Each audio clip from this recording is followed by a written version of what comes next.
Alright guys, so this is the next morning now. I spent about 5+ hours on this particular car yesterday. There was quite a bit of work to do on the fitting in on this thing. So just to give you guys an idea, number one, I was geeking out over the parts alone for 20-30 minutes, just kind of looking at all the CNC machine. The logo is engraved directly into the chassis right here, as you can see. The servo mount is right there. So I mean, it's gorgeous. So what I did,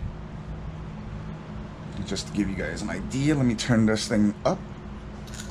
Sorry. All right. So right here, what you'll be able to see is this is the layout. The first thing I did is I kind of bolted the chassis, the bracket, the X mount, this, kind of put it all together just to get the configuration of what it's going to look like and how the parts would look. The next thing I did was, based on some videos, I said some of the easiest thing I like to do is just to start removing one side at a time. I did start that in the beginning, but realized that the screws I was going to use to transfer everything over was not necessarily the same screws that I was going to be using to mount the parts on. So just to give you an idea, I struggled with the Servo winch tray. That one took me close to 2 hours, I think, to figure out. Part of the reason being is that I'm running a 422 HD Servo winch. If you look at their pictures, they have the internal winch, or they have the 299, which is a smaller. So this was a bigger servo than that particular one without it having an internal winch. So it took a little bit to kind of figure out. I had to ultimately get spacer in there, and then just to make sure that the line wasn't going to cut, and some of the wiring was kind of bunched together, so I had to put additional spacers on the bottom just to make sure that the spool wasn't pinching the wire or rubbing up against the actual bottom of that servo. So now it works. I've tested it. The servo is actually, the old winch is coming out directly from where I had it before. As you can see it right now, it has the original bumper. I tinkled with this thing for about 2+ hours. This Benedict Harry front bumper, it's shit. That thing is fucking hard to get it to fit right.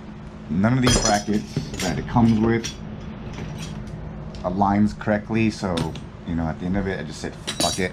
I'm just gonna keep the original bumper on there. Plus that thing kind of protruded out, so I was actually even thinking about hacking off the sides now because of how much it protruded. And it's my fault.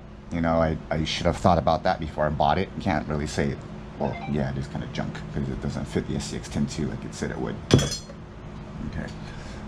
So my side, the rock sliders are back on side in the same position. The spare tire X bracket, that's really going to be, I'm still debating if it's going to be here in a different angle, because I am going to be doing the Rock Pirates RC wooden. I'm going to be doing wooden flatbed. It's going to be very similar to theirs, where it kind of protrudes out right here, kind of goes to the body. So that's definitely something I need to do. This is going to be rebuilt into a configuration to match that. It's going to be very, very similar to the Rock Pirates one, but just made out of wood. Okay, that's another thing to do. All right, so the lights on the original car were already torn. So only the front light were working, the rears were not. So I actually have hot racing replacement lights that I need to wire up. So that's next. After that, let's see what else I have to do. I still have my linkages to do. So it really isn't too many linkages. There's only 1, 2, 3, plus the 4 other metal ones I have here. But yeah, there's not too many. Oh, one other thing too is this took a long time to kind of figure out.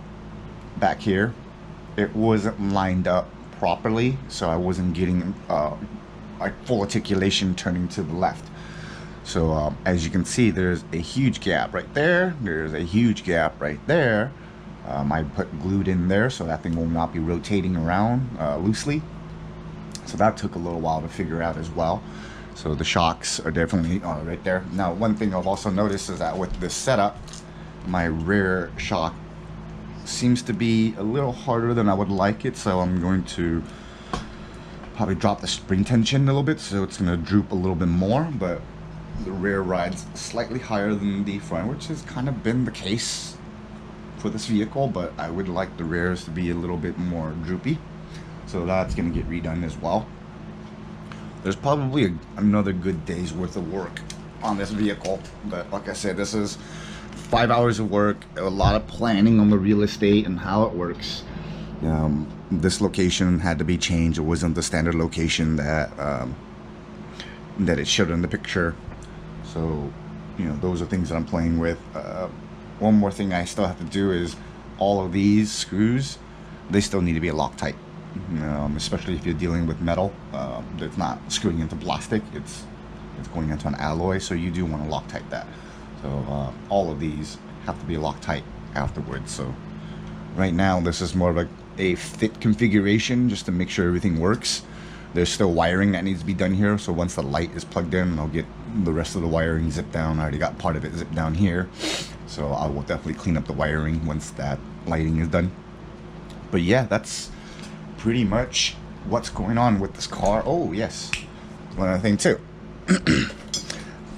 Previously I bought magnetic body posts, so one thing I'm fitting this car right here when I was doing the fit is this rear portion is not going to work, so that body is going to need additional work. And since I'm doing body work, I'm going to be removing these and probably be adding different pieces on, and because of that bed pan that's going to be going there. But there's definitely going to be some body work and areas where I have to mount the body posts. But yeah, that is kind of how this vehicle is going to end up looking now. It's a snazzy looking, I don't know, I really do like the Interceptor chassis. It has a lot of options where you can mount various parts. I mean, granted, you can use all of your original. One thing to point out, when you screw your metal pieces on, you are going to have a gap between these and these. There's recommendation online that says to use spacers, and you don't have to kind of squeeze them in. But for me, I just tighten them together so you can see the chassis goes out and kind of tapers in. So that's what I chose to do. Online forums did say if you want, run spacers through there. I have the Rock Pirate spacers here for my shocks. You do need those as well. So these were given to me when I bought the rock sliders. I waited a long time for them, so they gave me a set of the spacers. But I would probably recommend getting a set of spacers for back here and back here if you don't want to pinch this together. But it's up to you guys. But just a little note, the vehicle still feels about the same in weight wise.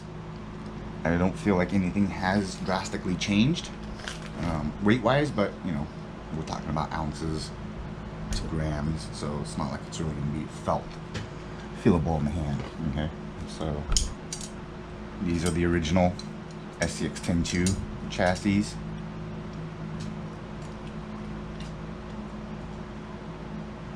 They're a little bit shorter than the original,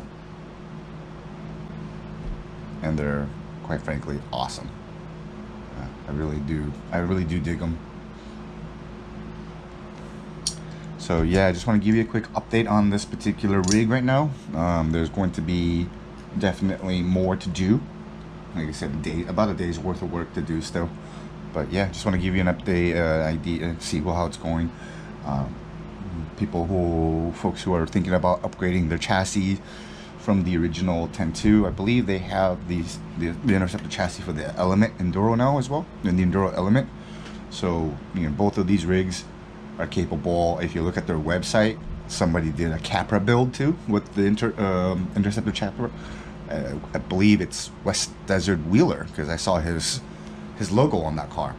It is a sick looking Capra with the Interceptor chassis. So yeah, if you guys are interested in the Rock Pirates products, those who had stated that they love the rock sliders, I would highly recommend looking into their Interceptor chassis. It gives you their shock tower, which is already integrated into the chassis. and the chassis itself was only 70 bucks.